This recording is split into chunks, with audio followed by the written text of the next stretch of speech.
So, here we are, Markiplier fans. 3.5 years after the funny man with the deep voice played the spooky submarine game, and the movie is finally out. And, well, I've got a few things to say about it. So, this movie is making a lot of waves on the internet and the film industry as well, which is good for me because that's two of my favorite things to talk about. I'm going to talk about my thoughts on the film first, and then I'm going to talk about the production of the film because the production was actually really interesting to find out about the more I did research on it. If you told me 10 years ago that Markiplier was going to make a movie that got released in theaters, I probably wouldn't have believed you. Back then, the closest thing we had to YouTubers being in movies was stuff like the Smosh movie, which, wait a minute. Hello, everybody. My name is Markiplier, and welcome to Gorilla Chainsaw Massacre. As you can see, I'm a pissed-off gorilla with a chainsaw. Doesn't really make a lot of sense, but then again, I don't really care. I'm also going to talk about what impact this film might have on the film industry in the future, sort of as like a speculative segment where I'm kind of just, I put on, the garb and I look into my crystal ball and I'm like, I foresee in your future, I don't know. So join me as we dive into an ocean of blood that just randomly appeared on a creepy ass moon, because, yeah, why not? And let's figure out just what the hell this movie has going on. I just want to live. Is that so wrong? Why doesn't anybody else want that? So when I left the theater after seeing the film, I was pretty happy with it. I can't say it was what I expected, but then again, I didn't really know what to expect. I had a discussion with some other people who had seen the film too, and someone pointed out that it kind of reminded them of The Shining, which for a horror movie, that's a pretty high compliment to get. But I could see where they were coming from because The Shining has a similar kind of slow-paced feel to it as this film does, where most of the film, nothing super creepy really happens. It's like the horror is front-loaded to the end, basically. I've actually seen the film twice since it came out, because the first time I feel like I didn't really get everything that I wanted out of it. The second time I saw it, I picked up on a lot more stuff that I think the film benefits a lot from a second viewing. I didn't pick up on the Jacksepticeye cameo the first time, and I still haven't seen the David Szymanski cameo either. I don't know where that one was in the film. Mark's performance, I thought, was really good, given that he's a very recognizable person online. I kind of figured that I wasn't too sure how he was going to hold up in terms of, like, playing a character that isn't, someone that he came up with. Like, it's kind of different from, like, him playing one of his own characters, where it's his personality going into it. So I wasn't 100% sure how he was going to play it and if it was going to work, but he did a really good job and it worked really well for the film. I was fully convinced that he was this character, which that was one of my bigger worries going into this film, because I wasn't too sure if I was going to be fully immersed in the film, if I was seeing Markiplier in it the whole time, but it worked out really well. The soundtrack was really good in the film. It really added a lot of tension and suspense to a lot of the moments where it needed it. It had this sort of, it kind of reminded me of the Terminator music, because it has like a very sort of metallic, sort of clangy kind of feel to it. The soundtrack was done by this guy called Alex Hulshult, if that's how you pronounce his name. I don't know. But he's done a lot of video game soundtracks over the years, mainly for first-person shooters like Dusk and Doom Eternal. But this is his first feature-length film soundtrack that he's done. And he definitely knocked it out of the park for his first try, so I commend him on that. Vinyl When, Markiplier? I will say that one of the film's biggest missteps is that it kind of drags in the middle. There's a scene where the character Simon gets trapped in a cave, and he has to navigate his way out by way of, coordinates, and If you played the game, then you know how it's done. Overall, this scene was just kind of dull and it doesn't really go anywhere. The first time I saw this scene, it was actually kind of hard to follow and I wasn't really sure what the point was. But then again, that could also be contributed more so to me than the film. But either way, it was still kind of hard to follow. The set obviously wasn't very big, so they could go all out with making it look the way they wanted it to, and it looked really good on film. They really captured the rusty, dingy, rundown look that we saw in the game. The costumes have that same sort of ragtag, cobbled together sort of style, where it just looks like it's all like made out of scraps or something like that. It suits the world and the tone that they're going for, but it's definitely not your typical sort of sci-fi aesthetic. The special effects in the film were really good. There were a lot of practical effects in it, which, I mean, you know me, I love my practical effects. The film does hold the record now for having the largest amount of fake blood used on a film set, which is pretty cool. There were these hallucination scenes in the film, which were really cool. There weren't too much practical effects in it, although there were practical effects in it too, mostly the fake blood, of course. But they were more so along the lines of like visual effects, where Simon is talking to someone or something. And that's all I'm going to say because that may be a spoiler. So overall, the film was a really great experience. There's not really many things to compare it to. It does have a little bit of dullness towards the middle of it, but it didn't ruin the whole thing overall, in my opinion. I think this film is going to do great on streaming too. Having been that it was in a theater, it sort of gives it that extra bit of credibility to it, if you want to say that.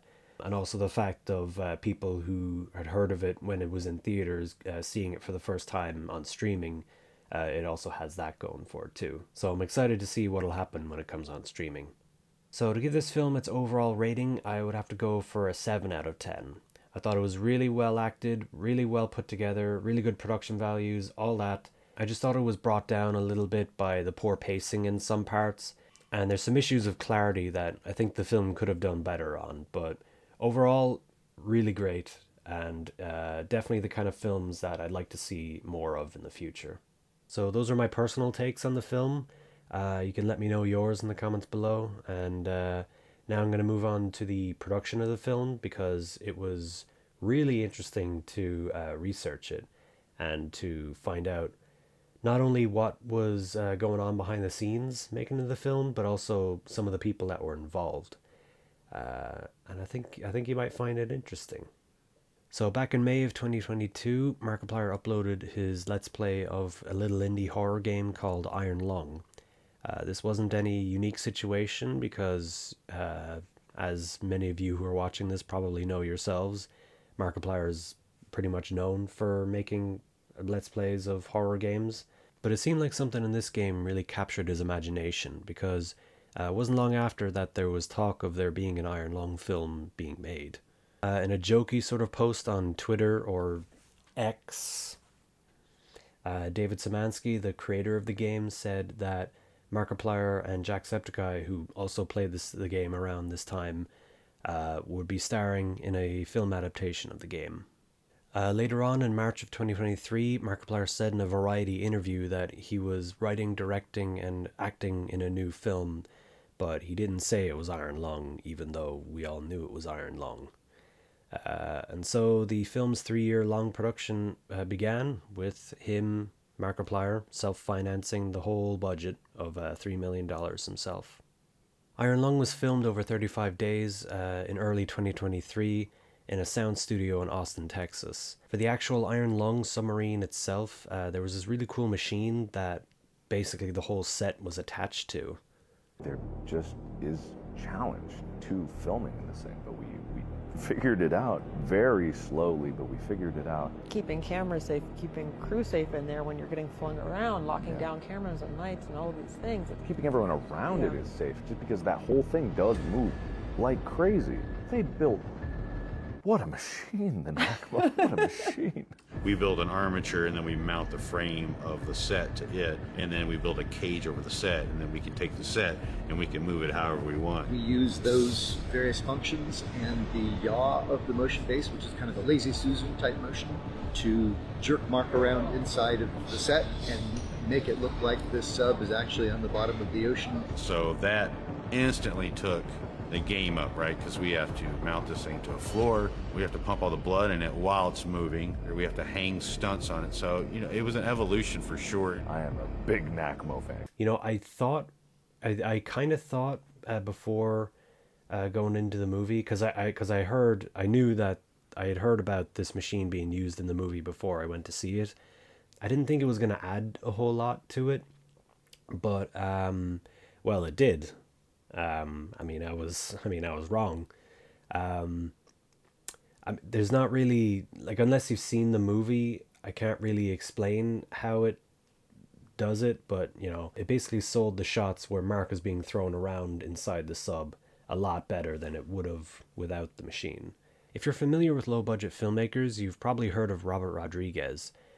His production company, Troublemaker Studios, owned the sound studio that the film was shot at.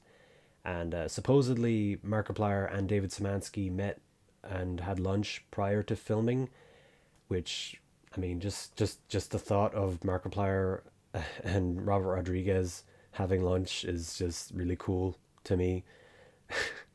But yeah, I just thought it was really cool because Robert Rodriguez, he is a success story, but he got his start from doing low-budget films.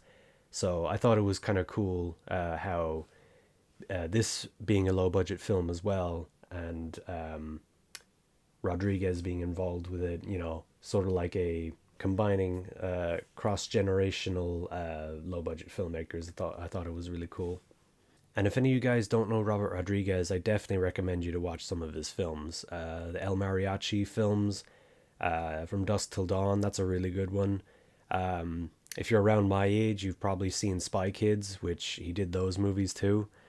Yeah, he's made a lot of really good movies. Mark posted a video in late April of 2023 stating that shooting for the film was completed. And earlier that month, there was also the first teaser trailer for the film. So it was around this time that the film started to get some hype built up around it. Mark was heavily involved in the editing of the film. Him and a small group of editors, including his YouTube editor, Lexian, were in charge of the editing of the film. The film was also delayed by the SAG-AFTRA strikes at the same time. In July of that year, Mark also said that he'd stated that he was a member of SAG-AFTRA. Post-production was concluded in July of 2024, and then Mark got started on negotiating for the film's release theatrically.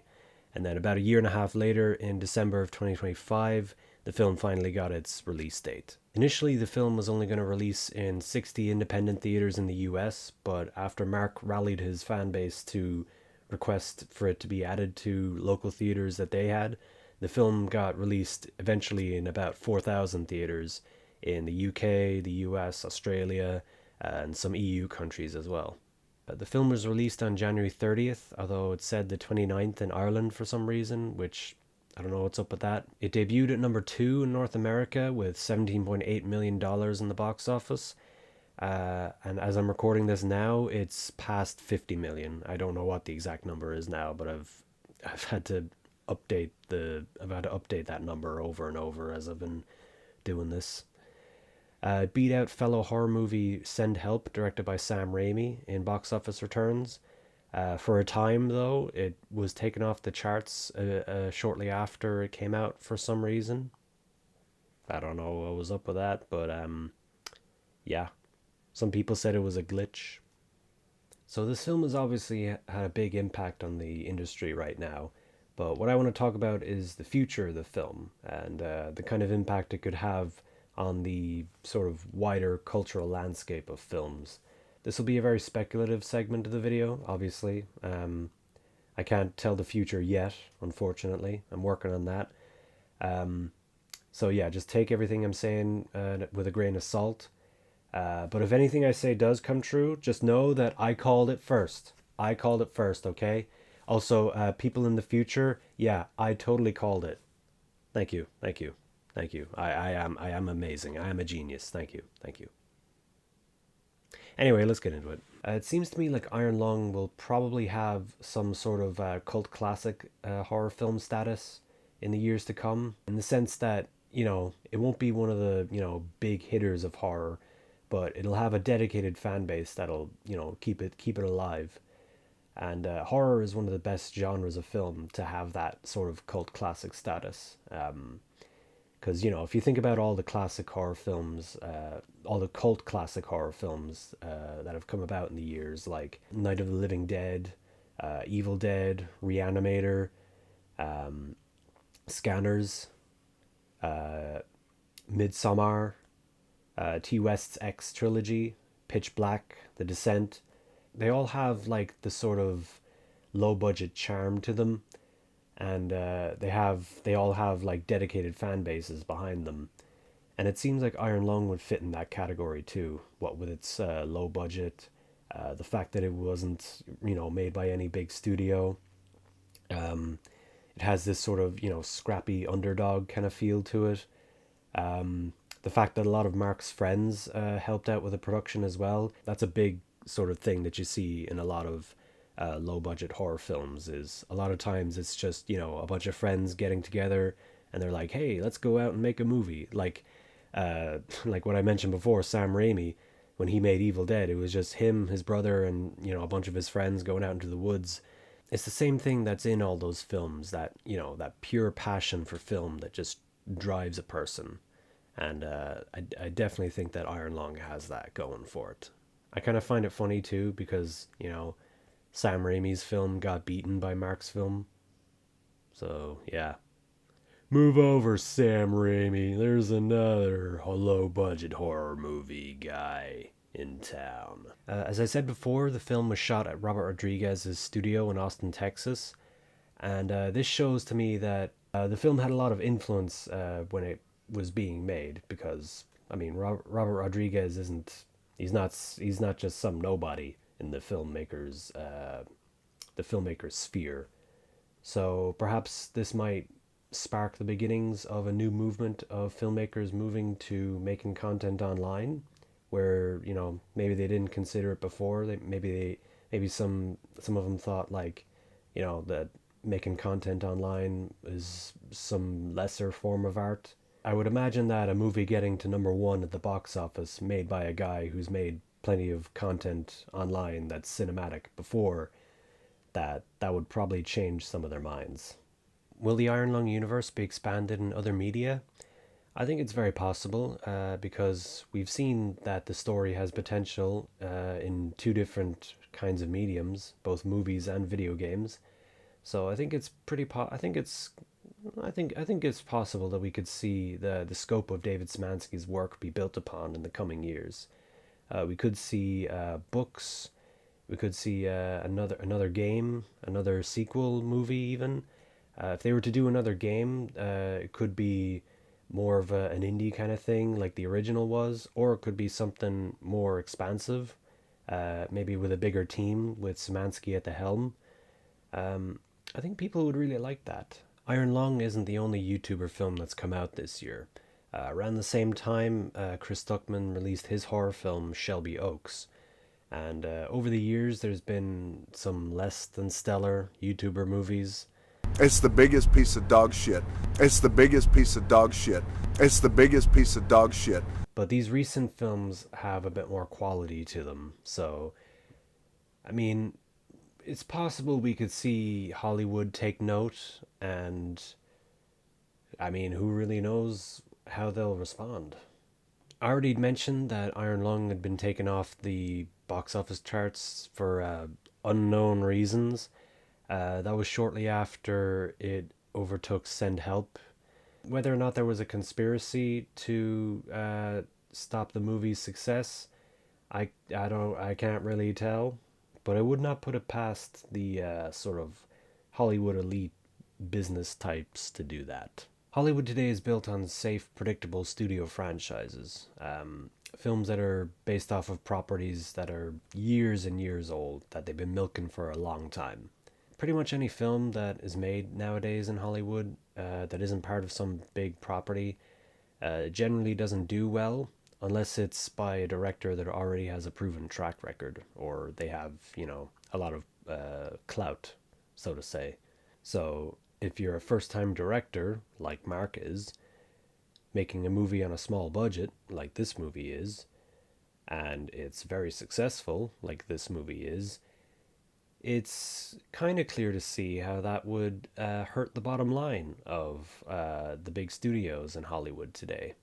So what's going to happen? Is there going to be some sort of double down from Hollywood where every low budget film that makes something back is suppressed in the mainstream? Or, and this is the outcome I hope for, is Hollywood going to embrace these lower budget films and, these creatives coming off of online platforms and trying to make their way into the film industry? This all kind of reminds me of one of my favorite eras of cinema, which is the American New Wave of the 60s and 70s, which I'm going to spare y'all a boring history lesson. Basically, what the deal was there was Hollywood was trying to compete with television in the late 60s. They were failing. So basically what they did was, hey, let's just let a bunch of hippies make some movies and we'll see what happens there. And yeah, long story short, that's how The Godfather and Star Wars got made. And then everybody lived happily ever after. But now Hollywood is being faced with a similar situation with streaming. And it doesn't take a degree in film broology to see that they're not really winning that fight. So perhaps Iron Lung could be the catalyst for a new American wave, except this time it'd be creators from around the globe being the creative forces behind it. Realistically though, it'll probably be another few years to perhaps a decade before something like that could happen, as I think franchise movies have a bit more life left in them. I mean, it wasn't too long ago that there was Deadpool and Wolverine, which was a huge success. Will there be more YouTuber films in the future? I think it's a reasonable thing to imagine there could be, especially with Chris Stuckman's film and a few other films that got released with YouTubers' names attached to them. It seems like this could be the beginning of a new movement. Now, the question that I have is, with all these new YouTuber movies that get made, are most of them going to be independent films, or are they going to be more in the vein of the sort of the earlier YouTuber films from when I was younger, where it was clearly just Hollywood's attempt to appeal to the younger demographics with like cheap cash grab movies? I think it's possible that we're going to see both, but the question then would be which ones would get made more often, and of course which ones are going to be more successful as well. I'd like to think that the fans of the YouTubers who make these movies in the future are going to be able to pick up on which films are just cash grabs and which ones are actually worth our money. But like I said, this is all just speculation. It could be that, this is all just a passing fad. It could be the end of the year that we'll go back to franchise movies and everybody will be all happy about that. You never know in this industry, man. Anyway, I think that's enough speculating for one video. I think this tinfoil hat is starting to itch a little bit. All in all, I think there's a lot that can be gleaned from seeing the discussion online surrounding this movie, and you do a lot better than to take my word for it, but I just wanted to talk about this movie because it was really cool, and I really enjoyed it, and the production was a lot of fun to do research on. I did also like speculating about what impact the film could have in the future, if we're going to see more movies like this getting made in the future, which hopefully we do.